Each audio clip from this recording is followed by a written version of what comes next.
Hi friends, ఇవాళ కోడిగుడ్డు కారం చేస్తున్నాను. వాటికి ఏమేమి కావాలో చూడండి.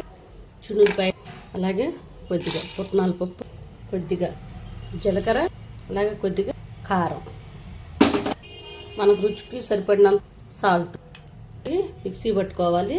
ఫ్రెండ్స్, ఇలా నూనె కాగిన తర్వాత నూనె ఇలా గుడ్లు వేయించుకోవాలి. కొంచెం తీసి పక్కన పెట్టుకోవాలి. ఇలా ఉల్లిపాయలు, పచ్చిమిరపకాయలు వేయించుకుంటున్నాను. కొద్దిగా సాల్ట్, పసుపు. ఓకే ఫ్రెండ్స్, మసాలా పెట్టుకున్నాను. కారం వేసుకుంటున్నాను.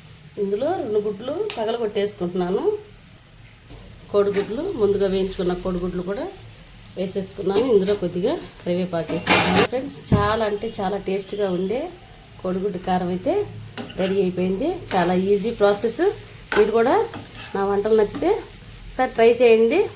మరి ముఖ్యంగా సబ్స్క్రైబ్ చేసుకోండి. బాయ్.